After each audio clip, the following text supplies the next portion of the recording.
여러분, 부동산 시장의 대세 하락, 저는 이미 시작이 됐다 이렇게 여러분들에게 말씀을 드렸죠. 물론 이게 거래량이 워낙 적기 때문에 이게 대세 하락기 아니야 이렇게 이야기하시는 분들도 있습니다. 그렇지만 많은 지표들이 뭐 부동산 심리 지표도 그렇고요, 매매 수급 지수도 그렇고요, 게다가 경매까지 지표들이란 지표들은 다 우하향을 가리키고 있습니다. 그런 차원에서 보면 말입니다. 부동산 시장은 대세 하락기가 맞습니다. 경매 시장에서 일어난 일 또 하나 소개해 볼까요? 보세요. 서울 마천동입니다. 송파구 마천동. 송파구 마천동인데요. 금호 어울림 1차 전용 102제곱미터입니다. 경매 물건이 최초 감정가가 12억 4천만 원이었습니다. 그런데 두 번 유찰이 되고 나서 세 번째 경매를 치렀는데 감정가는요 7억 9,360만 원이었어요. 7억 9,360만 원. 굉장히 많이 낮아졌죠. 그래서 경매를 실시를 했습니다. 그랬더니 4명이 응찰을 했어요. 4명이. 그런 다음에 마지막에 응찰이 돼서 낙찰이 된 것은 8억 9,399만 원이었어요. 많이 떨어졌죠. 많이 떨어졌습니다. 이게 서울 송파구 마천동 금호 어울림 1차거든요. 제가 처음 살았던 곳이 마천동이라서 제가 금호 어울림 1차가 어디 있는지 다 알거든요. 이게 지하철역에서 얼마 안 떨어져 있는 곳입니다. 그런데 이 가격이 8억 9,399만 원에 이게 낙찰이 됐다는 것은 여러분 지금 시장의 어떤 상황이 얼마나 지금 떨어지고 있는가 그것을 보여주는 아주 확실한 지표이기도 합니다. 실제 말입니다. 경매시장은 여러분 보세요. 경매시장은 2022년 9월 기준으로 봤을 때 2021년 작년 9월하고 비교를 해보면요. 야, 경매시장이 진짜 난리도 아니다 이런 생각이 듭니다. 자 보세요. 낙찰률은요. 77.4%에서 22.4%로 떨어졌습니다. 쉽게 말하면 경매를 열으면 실제로 낙찰이 되는 확률이 22.4%밖에 안 된다는 거예요. 10개를 경매를 하면 2개만 낙찰이 된다는 거예요. 최악이죠. 최악. 22.4%는 지금까지 본 적이 없는 숫자입니다. 지금까지 본 적이 없는 숫자. 다시 말해서 집값 떨어질 건데 내가 유찰시켜야지. 유찰시켜서 낮춰야지. 이렇게 생각한다는 뜻이에요. 게다가 낙찰가율도 안 보세요. 낙찰가율. 낙찰가율은 낙찰된 비율을 말하는데 감정가 대비 얼마에 낙찰이 됐느냐 이것을 나타내는 지표거든요. 그런데 감정가 대비 2021년 9월만 하더라도 111.5%였습니다. 그런데 2022년 9월 89.7%로 줄었습니다. 9.7%로. 굉장히 많이 줄었죠. 결국은 경매가가 낙찰가가 감정가에 못 미친다는 뜻이에요.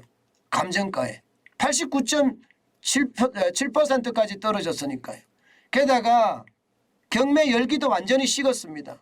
평균 응찰자가 7.2명에서 지금은 4명으로 줄어들었습니다. 4명으로. 그만큼 말입니다. 시장의 어떤 불안감이 굉장히 커졌다는 거예요. 그런데 여러분 더 심각한 지표도 있습니다. 더 심각한 지표. 아파트 경매 물건이에요. 올해 초부터 9월까지 서울 아파트 경매 진행 물건은요. 479건이었거든요. 1월부터 9월까지요. 그런데 작년 같은 기간을 보면 326건입니다. 그러면 지금 아파트 경매 물건이 46.9%가 늘어났다는 거예요. 46.9%. 어마어마하죠. 진짜 어마어마합니다. 이게 서울에서만 그렇습니다. 서울에서만. 9월 한 달만 놓고 봤을 때도요. 경매 물건이 아파트만 67건입니다. 67건. 그러면 작년 9월에 31건에 대비해 보면 2배 이상 늘었습니다. 결국 말입니다. 이게 경매에 많이 참여하는 사람들 줄고 낙찰률도 줄고 낙찰가율도 줄고 여기다가 물건까지 넘쳐난다는 건 여러분 경기 침체가 최악으로 지금 치닫고 있다는 뜻이에요. 일반적으로 경매 물건 한 6개월이나 1년의 시차를 두고 나오거든요. 1년이나 6개월에서 1년의 시차를 두고 지금 9월이 그러면 올 초가 진짜 안 좋았다는 뜻이에요. 올 초가. 올 초에 실물 경제가 완전히 무너졌다는 뜻이 됩니다. 무너졌다는 뜻. 진짜 어렵다는 뜻이 되는 거예요. 예, 그만큼 말입니다. 상황이 좋지 않다는 이야기예요. 앞으로 이 물건이 늘어날 거냐? 늘어날 겁니다. 왜냐하면 거리두기가 해제되고 나서 자영업자들의 매출이 진짜 많이 올라갔다 이렇게 나와야 되는데 아니거든요. 찔끔 올라가더니 다시 떨어졌어요. 게다가 여러분도 알다시피 1차 추경, 2차 추경 그 금액이 여러분 적지 않잖아요. 적지 않잖아요. 거의 80조가량 뿌렸잖아요. 80조. 그 금액으로 약간 버텨온 것이지 이거 이제 앞으로 돈 풀 돈 정부가 많이 풀 돈도 없거든요. 풀지도 못합니다. 잘못 풀었다가는요. 이제는요 역풍을 맞을 수도 있거든요. 영국이 역풍을 맞았잖아요. 돈 풀다가. 우리 원화도 지금 안 그래도 지금 쭉쭉 떨어지고 있는 상태예요. 돈 풀다가 역풍 맞을 수밖에 없어요. 그렇게 생각을 하면 말입니다.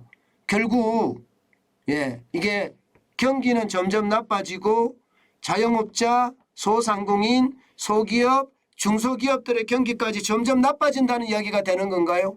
그러면 이들은요 집 팔아서 버티잖아요. 실제로 집 팔아서 버팁니다. 아니면 망하는 사람도 많고요. 결국은 망해서 집이며 가게며 경매로 넘어간다는 그런 이야기거든요.